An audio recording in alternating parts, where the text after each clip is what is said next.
Pernahkah kalian menatap mata kucing peliharaan kalian dan merasa bahwa ada sesuatu yang sangat kuno di sana? Sesuatu yang tidak sepenuhnya jinak. Di dunia ini, hampir semua makhluk yang bersahabat dengan manusia telah berubah secara radikal. Anjing, dari serigala yang garang, menjadi berbagai ras yang bahkan kehilangan insting predatornya. Sapi, kuda, hingga ayam. Semuanya telah kita modifikasi secara genetik untuk tunduk. Tapi kucing adalah sebuah anomali.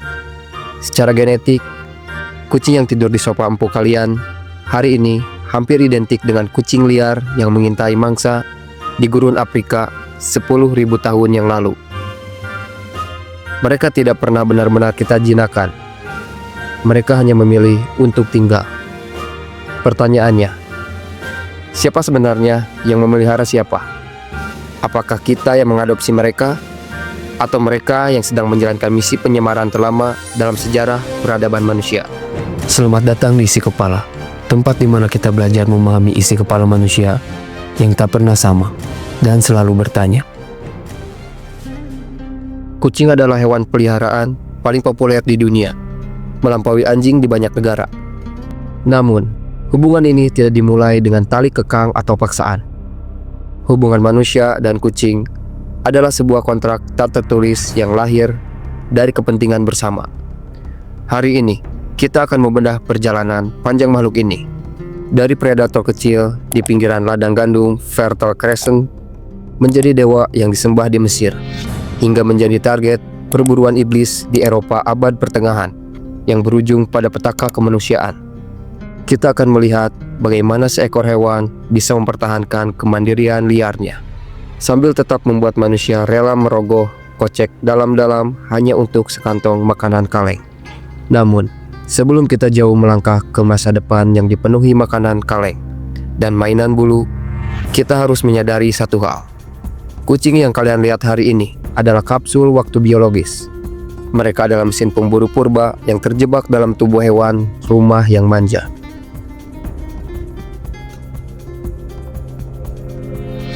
Semua bermula sekitar 8.000 tahun yang lalu, di sebuah wilayah yang disebut Bulan Sabit Subur atau Fertile Crescent.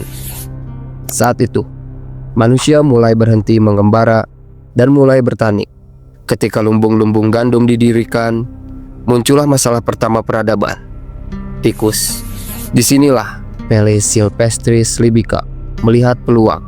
Berbeda dengan hewan lain yang kita tangkap, kucing adalah satu-satunya hewan yang mendatangi manusia atas kemauannya sendiri. Manusia melihat mereka sebagai pembasmi hama gratis yang tidak menuntut banyak upah. Simbiosis ini begitu sukses hingga kucing mulai mengikuti pengembara nomaden manusia. Penelitian DNA dari 200 sisa kucing kuno mengungkap fakta menarik. Ada 2 gelombang besar penyebaran. Gelombang pertama dari Asia Tenggara ke Eropa pada 4400 sebelum Masehi. Gelombang kedua dari garis keturunan Felis libica di Mesir yang menyebar ke Mediterania. Kucing-kucing ini naik ke kapal dagang, menjaga kargo dari tikus, dan secara perlahan menjajah dunia tanpa perlu mengangkat senjata tunggal. Mereka tidak dijinakkan, mereka menobatkan diri mereka sebagai bagian tak terpisahkan dari logistik manusia. Kehadiran mereka di kapal dan lumbung mungkin awalnya hanya soal urusan perut dan pembasmian hama. Namun, bagi satu bangsa besar di tepian Sungai Nil, kehadiran makhluk ini bukan lagi sekedar soal fungsional, melainkan sudah masuk ke ranah spiritual.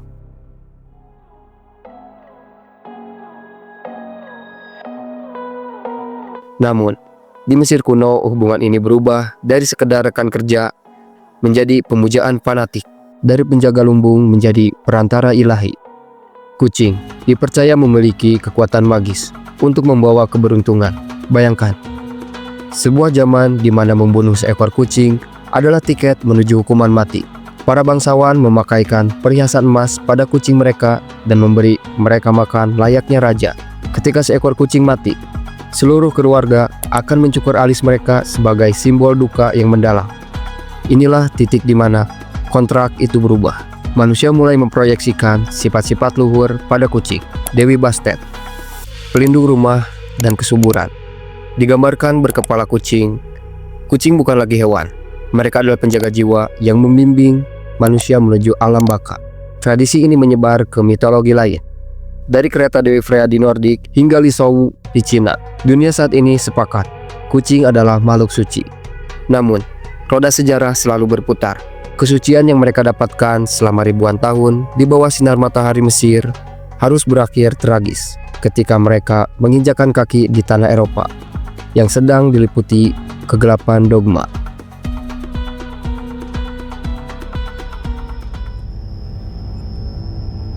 Namun, sejarah tidak selalu ramah pada mereka.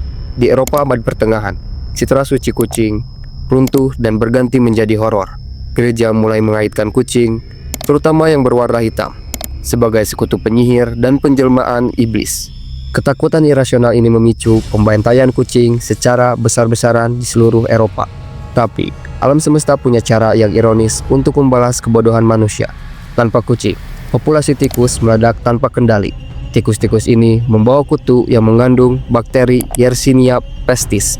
Hasilnya, wabah sampar atau Black Death mengamuk, menewaskan 25 juta manusia, hampir sepertiga populasi Eropa saat itu. Ini adalah catatan pahit dalam sejarah kita. Ketika manusia mencoba memutus rantai alam demi dogma, alam akan memutus rantai kehidupan manusia. Citra kucing baru pulih berabad-abad kemudian melalui dongeng seperti Puss in Boots yang menggambarkan kucing sebagai makhluk cerdik yang mampu mengubah nasib tuannya. Pemulihan hubungan ini memuncak di Kekaisaran Ottoman, di mana Sultan Murad III mengeluarkan deklarasi hak hewan pertama di dunia. Di Turki, kucing tidak dianggap sebagai properti, melainkan amanat Tuhan yang harus dihormati. Itulah mengapa hingga hari ini Istanbul dikenal sebagai kota 1000 kucing. Dari penyembahan dewa jatuh ke lembah perburuan iblis hingga akhirnya kembali menjadi raja di rumah-rumah modern kita. Perjalanan ini membawa kita pada sebuah pertanyaan besar tentang hakikat hubungan kita dengan mereka.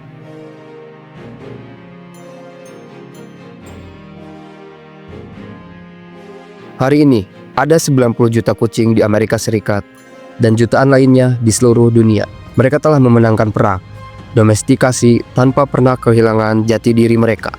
Berbeda dengan anjing yang hidup untuk menyenangkan tuannya, kucing hidup berdampingan dengan kita sambil tetap mempertahankan kemandiriannya yang luar biasa.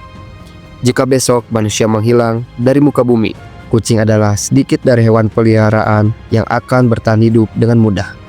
Kucing mengajarkan kita tentang sebuah hubungan yang sehat, hubungan yang tidak didasarkan dari kepatuhan buta, melainkan pada rasa hormat dan batas-batas yang jelas. Mereka adalah pengingat bahwa di tengah rumah kita yang modern dan steril masih ada sisa-sisa liarnya. Alam semesta yang mengeringkuk di atas pangkuan kita.